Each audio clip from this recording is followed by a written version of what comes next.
Muhammad Nasir Matang. Assalamualaikum warahmatullahi wabarakatuh. Innal hamdalillah nasta'inuhu wa nastaghfiruh.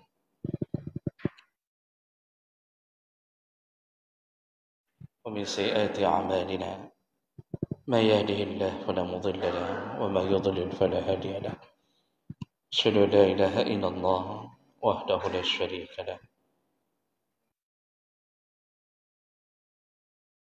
wa rasuluhul karim. Allahumma salli wa sallim ala nabiyyina wa sayyidina. Rizqu secara bahasa ketika mencari sesuatu rezeki dan bermanfaat pada dirinya, maka dia telah disebut mendapatkan rezeki.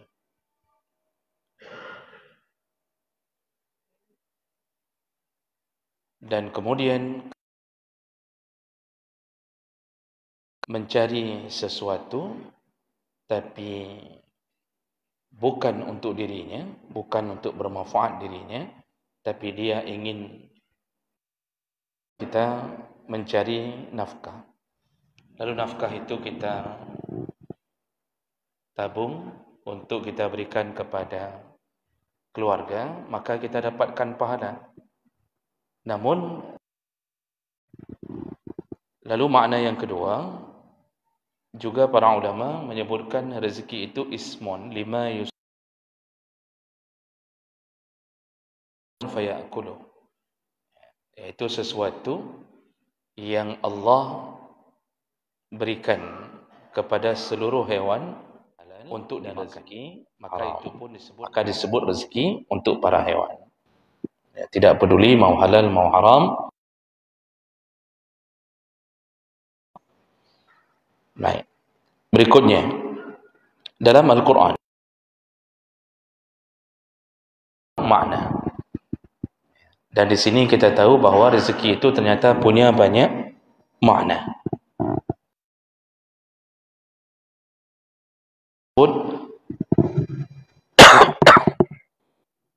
Di dalam yang bermakna asyukru, rezeki itu bisa bermakna falyatikum birizqin min. Allah mengatakan tentang rezeki tapi bermakna buah-buahan dalam tempat ibadah tersebut, dan beliau tidak keluar-keluar dari mihrab. Rizqa, Nabi Zakaria mendapatkan rezeki. Allah pakai kalimat rezeki, padahal di situ yang dimaksud adalah buah-buahan dengan cara yang baik. Nah, maksud rezeki di situ apa? Wa 'alal mauludi lahu rizquhunna, yang dimaksud di situ adalah abqa. Dan rezeki dari Tuhanmu itu lebih baik tentang surga. Ya. Jadi Allah sebutkan dalam surat Al-Ahzab, perempuan yang taat pada Allah dan Rasul, maka dia mendapatkan dua pahala, dan pahalanya salah satunya adalah a'tadna laha rizqan karima. Kami siapkan rezeki yang mulia. Apa rezeki yang mulia yang disiapkan? Surga. Kita Allah sebut dengan nama surga. Dan yang terakhir Allah sebut juga rezeki untuk makanan. Ya. Maksud makanan yaitu makan siang dan makan malam.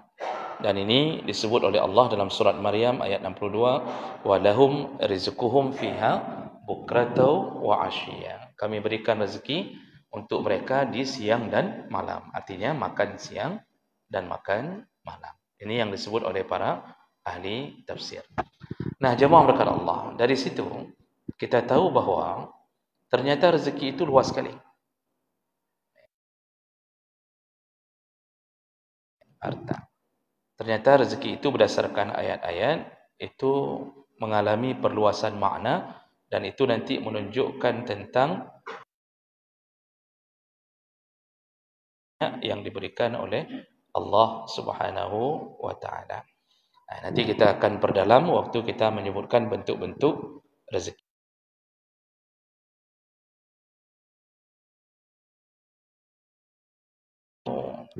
bentuk rezeki yang telah dituliskan oleh Allah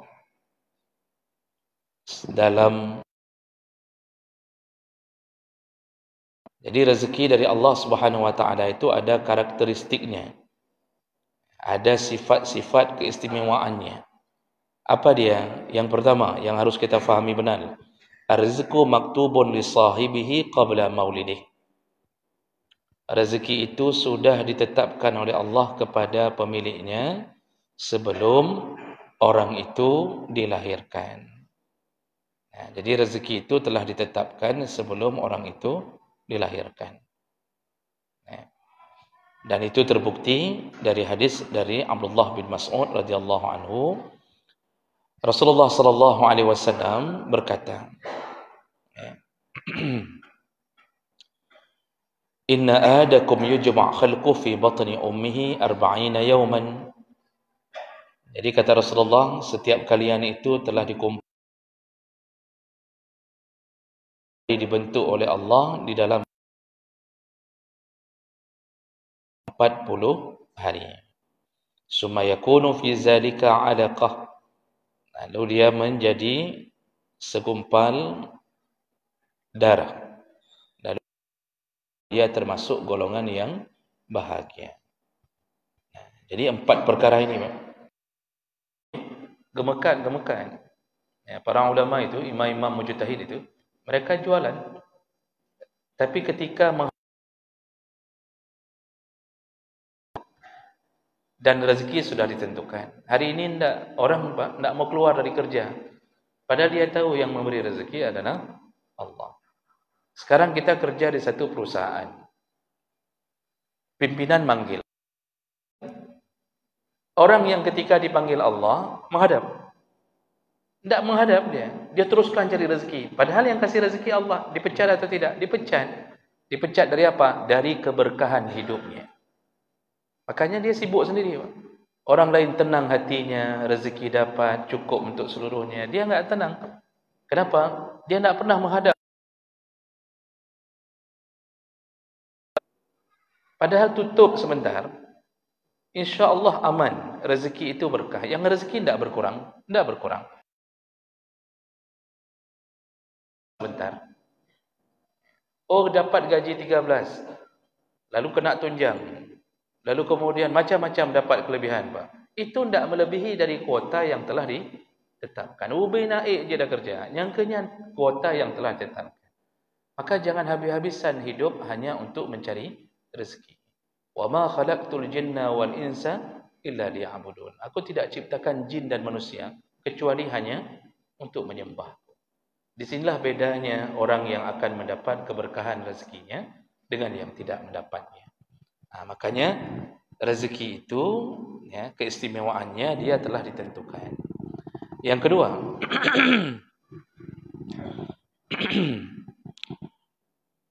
Allah Subhanahu wa taala itu memberikan manusia rezeki berbeda. Itu di antara keistimewaan rezeki. Jadi Allah Subhanahu wa taala itu telah mencatatkan tentang rezeki tidak sama di antara, juga bukan karena kehebatannya, bukan karena pintarnya dia berbisnis. Allah yang tentukan dia miskin. Si kaya dengan faham bahwa ini pemberian Allah, maka dia bersyukur. Maka model ini sebenarnya ujian. Si miskin diberi ujian dengan kemiskinan, rezeki yang disempitkan Allah, maka Allah ingin masukkan dia ke dalam surga melalui kesabarannya. Sedangkan si kaya, Allah akan memberikan surga melalui rasa syukurnya di atas rezeki yang telah Allah luaskan kepadanya. Nah, ini perkara yang panjang akibatnya. Ini panjang akibat. Maka orang kaya hari ini itu tidak bersyukur karena merasa dirinya lah yang menentukan bahawa rezeki. Gonya merasa gonya kaya karena roh. Maka dia akan menceritakan kepada orang, "Ilung, saya itu kayak gini sekarang. Itu karena dulu saya habis-habisan. Mulai dari jualan ikan asin, kemudian saya keliling, kemudian saya begini, sampai hari ini saya jadi begini, itu karena saya dulu benar-benar berjuang mencari rezeki. Dia lupa ketentuan Allah kepadanya, memang dulu begitu rezekinya. Lalu kemudian Allah luaskan untuknya, itu semua ketentuan Allah. Dan Allah bisa bolak-balik keadaan itu dalam seketika. Wa tilkal ayyam nudawiluha bainan nas. Kami bisa bolak-balik keadaan di antara manusia. Maka orang kaya harus faham rezeki yang dia dapat itu adalah dari Allah. Nabi Sulaiman ke sini sebelum dia mengunjungi kita. Jadi Nabi Sulaiman ingin menundukkan Balqis dengan kebesaran Allah. Nah, jadi dia berharap Balqis terheran-heran melihat kekuasaan Allah melalui Sulaiman. Apa kata Ifrit? Ifrit berkata, sebelum kalau engkau bangkit, jadi bangun hingga sana. Maka lebih hebat manusia daripada jin.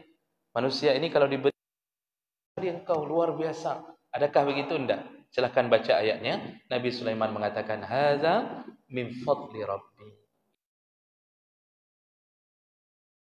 Kita. Dia rajanya, anak buahnya mampu memindahkan singgasana. Maka Nabi Sulaiman walaupun kaya, tahu faham rezeki datang dari Allah.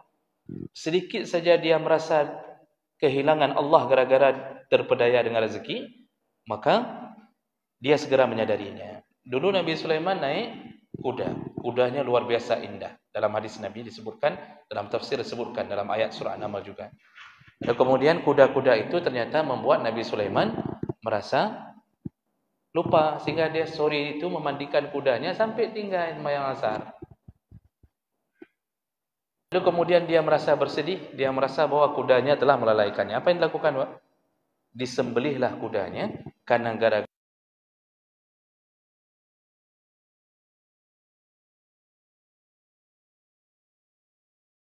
taatnya kepada Allah.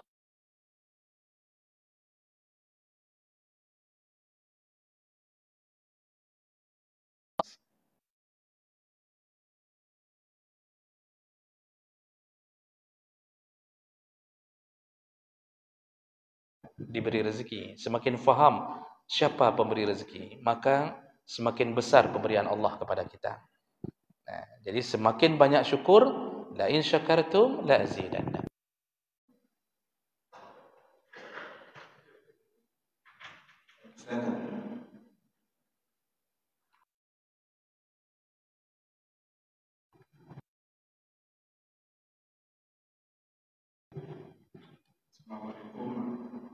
Waalaikumsalam. Dalam ketentuan Allah itu rezeki diberikan kepada manusia. Tentunya ketentuan itu. Terima kasih. Assalamualaikum warahmatullahi wabarakatuh. Baik. Pertama, kita dituntut untuk mencari. Lalu kemudian di ujung hadis Rasulullah menyatakan, fa'ajmilu, isteri cuci baju, dibawa lari, begitu dimasukkan tiang infus, tiang yang Allah katakan dan haram, itu bahagian yang harus dijaga. Nanti itu masuk ke dalam adab yang akan kita bahas. Itu harus dijaga. Bapak Ibu, di situ disebutkan bahwa barang, maka masuk dalam surat At-Talaq. Itu cerita tentang orang mencuri, tentang orang hendak lari dari rumahnya sebelum habis masa iddah. Dia tidak melakukan sesuatu yang menyakiti hati suaminya. Jadi itu tunggulah Allah akan hancurkan rezekinya. Lalu Allah akan tutup saja. Orang kalau bertakwa, Pak, itu tidak perlu jadi PNS menyembah Allah.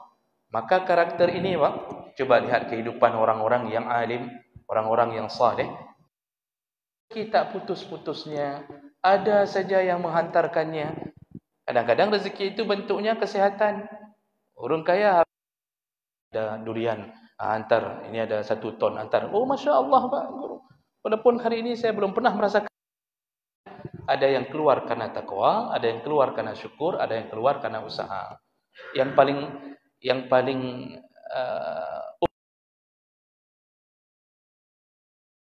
jamin.